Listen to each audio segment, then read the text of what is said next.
pas le temps, justement, de nous faire peut-être un petit discours. Ça, c'était pas prévu, là.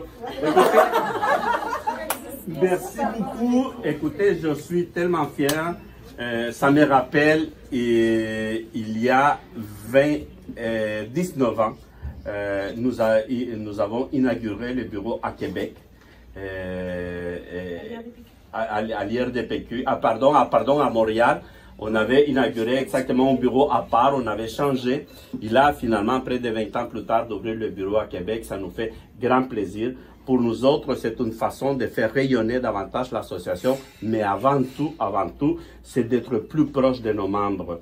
Alors souvent, les membres qui sont en région, puis surtout, ça, ils disaient, mais des fois, on ne peut pas participer à toutes les activités. Alors l'idée, c'est de pouvoir développer à partir d'ici, et pouvoir aussi être plus proche de nos partenaires de Québec et de l'environnement de Québec aussi également, pour développer aussi les relations plus proches, pour se soutenir davantage avec d'autres organismes communautaires qui sont nos alliés, avec les partenaires également, et être un appui commun, de nous appuyer mutuellement finalement dans la résolution des problèmes, dans les défis que pour nous représente finalement actuellement tout ce qui est l'inclusion sociale, que ce soit l'inclusion pour le marché du travail, que ce soit l'inclusion aussi dans la société tout court, et ça c'est vraiment important. Merci aux partenaires qui sont déjà là, qui sont déjà venus, c'est vraiment grandement apprécié. Vous allez apprendre à connaître ces belles équipes-là.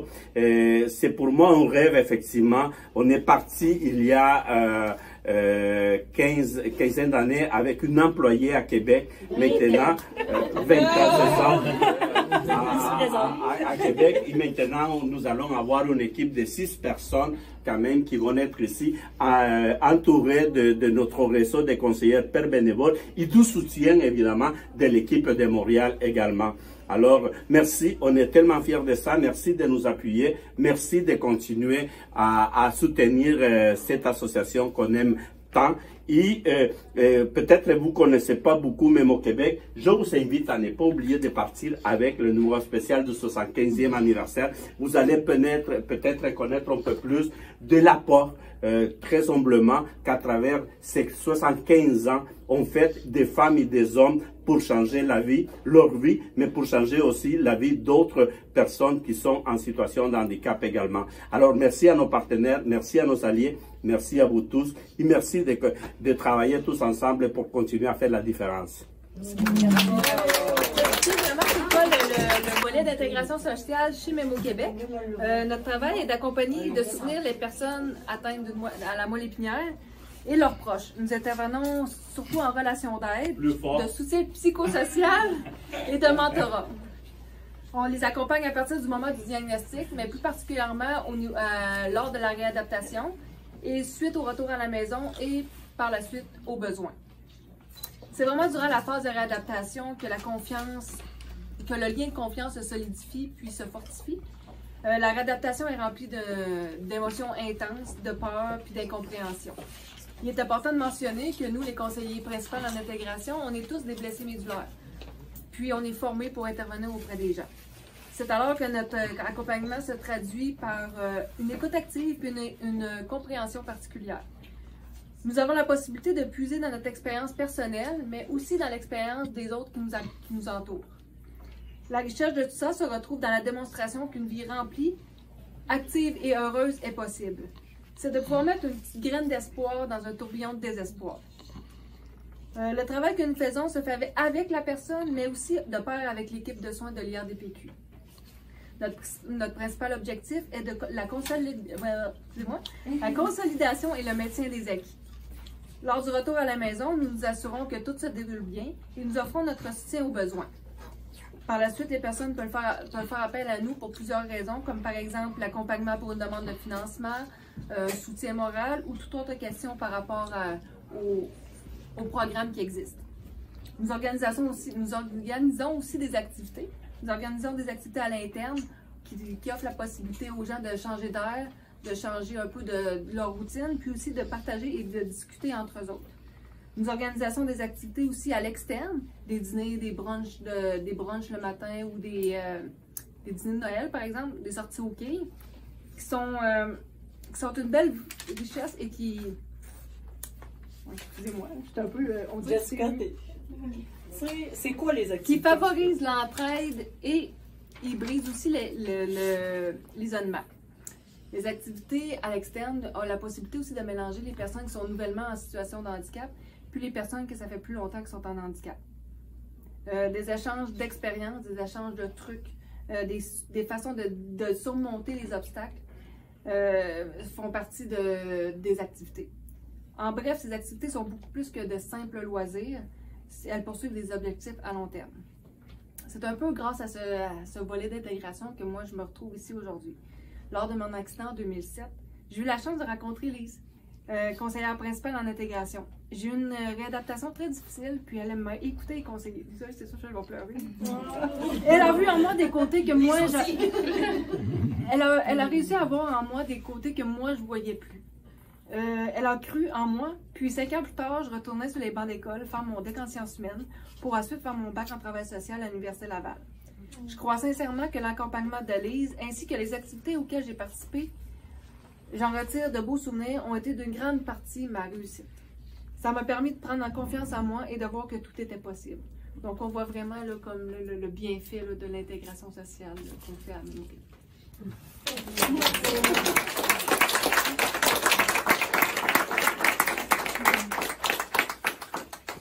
Concrètement, Jessica, quand tu es ensemble, c'est quoi que tu fais exactement? Bien, ensemble, j'accompagne, je soutiens, j'écoute les personnes qui sont vraiment en réadaptation. Fait que des fois, c'est simplement de jaser de tout et de n'importe quoi, juste pour peut-être leur faire changer d'air. Des fois, ils posent des questions. Des fois, ils peuvent avoir des incompréhensions, des questions par rapport à ce qui va se passer plus tard. Puis aussi, j'ai pas besoin nécessairement de toujours parler. Des fois, le lien se fait quand même assez facilement là, pour la plupart du temps. Fait que, tu sais, je suis quand même contente. Comme par exemple, dernièrement, il y a une personne que... C'est de faire le lien aussi avec les anciennes personnes en situation de handicap. Quelqu'un qui avait une passion quelconque pour avoir un accompagnement. Puis moi, ben, je savais qu'une personne, depuis plusieurs années, faisait cette activité-là. Ben, je les ai fait rencontrer. Fait qu'ils ont pu se parler, puis ça a donné une graine d'espoir que ben, sa passion, il va pouvoir continuer à la vivre malgré tout.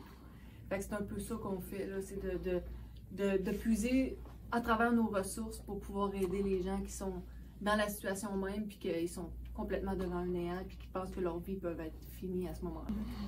Il y a un aspect aussi du rôle du conseiller qui est de faire le pont, souvent, avec l'équipe de travail, avec certains membres de l'équipe de travail, parce que nous, on va avoir des confidences qui n'auront pas fait nécessairement aux membres de l'équipe de travail. Alors, on peut vraiment faire un pont lors des réunions ou directement avec certains membres de l'équipe de travail de réadaptation. Ils nous confient des choses qu'ils ne sont pas nécessairement capables de confier à leur famille, personnel de soins. même à leur famille. Ben, on est capable de travailler avec l'équipe pour leur dire, OK, tu sais, il y a cette problématique-là. Mais par exemple, il faut prendre toujours en compte leur acceptation d'en jaser. Là. Mais souvent, ça a des bienfaits. Puis souvent, Jessica, toi, tu sais des choses sur beaucoup de personnes que les proches immédiats ne savent pas. Puis je pense que ton travail ou ce que vous faites en général permettre ces choses-là aux personnes de dire, enfin, il y a quelqu'un qui est intéressé à m'écouter puis qui ne peut pas dire qu'il parle à peu près parce qu'il a vécu cette situation puis il vit encore. Mais ça arrive des fois que la compréhension de ce que la personne me dit me fait monter des larmes. Je dis des fois, souvent. Tu sais, j'ai une petite larme qui monte là, parce que je le sais, ce qui m'exprime, je le sais très bien qu'est-ce qui est en train de m'exprimer. Je le ressens une autre fois, puis là, la larme monte, puis tu sais, ben c'est comme ça. Puis je pense que ça l'aide après ça, le lien à ça, c'est le lien de confiance.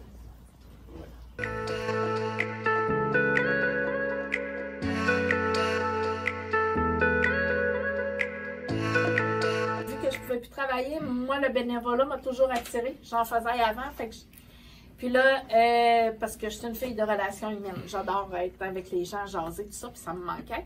Fait que Lise m'a appelée, puis elle m'a dit, écoute, Christine, il me semble que je te verrais là-dedans. Fait que j'ai lâché ma présidence du club de patin de ma fille, que ça faisait 4 ans, que j'avais gagné un prix de bénévolat.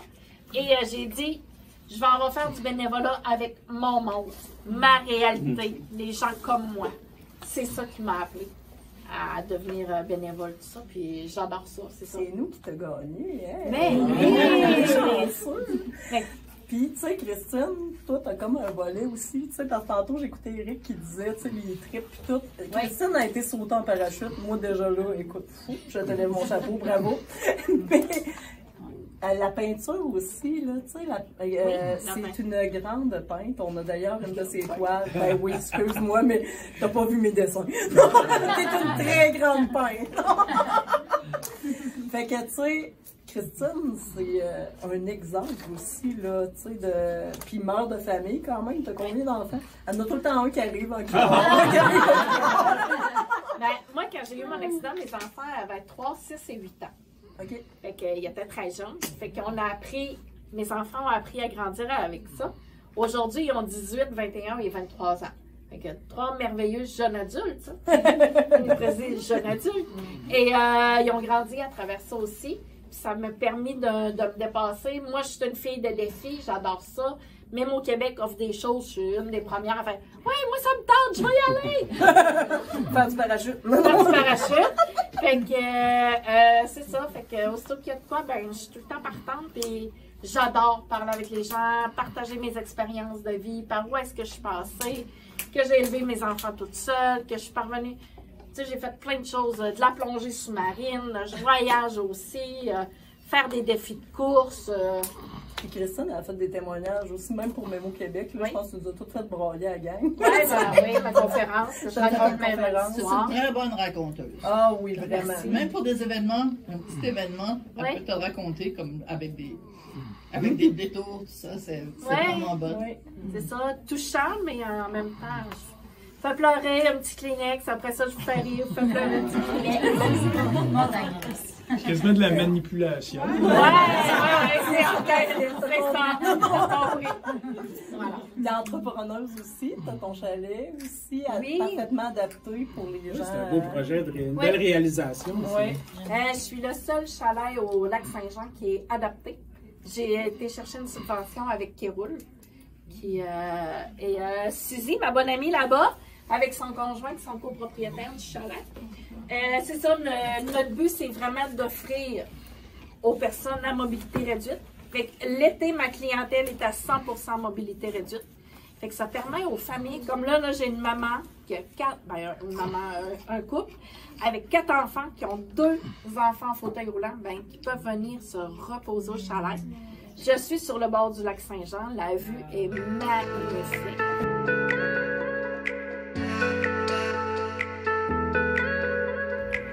Pour quelqu'un, dans le fond, qui vient d'avoir un gros accident, une grosse épreuve, une blessure médulaire, puis tu sais, c'est difficile, ok? C'est même incompréhensible comment ça peut être dur. On peut être tenté par l'isolement, on peut être tenté juste de... il n'y a personne qui me comprend, mais c'est vraiment pas vrai. C'est pas vrai. Puis aussi, c'est que l'accompagnement et le mentorat, si on veut, qu'on peut aller chercher à Mémo Québec, est beaucoup plus bénéfique qu'on pourrait penser. Tu sais, c'est de l'accompagnement riche en valeurs, puis qui peut nous servir toute notre vie. Tu sais, on n'est pas obligé d'en faire beaucoup pour retenir beaucoup de ça, dans le fond. Fait que n'hésitez pas à faire appel à eux, ils sont super. Alors, merci à nos partenaires, merci à nos alliés, merci à vous tous et merci de travailler tous ensemble pour continuer à faire la différence.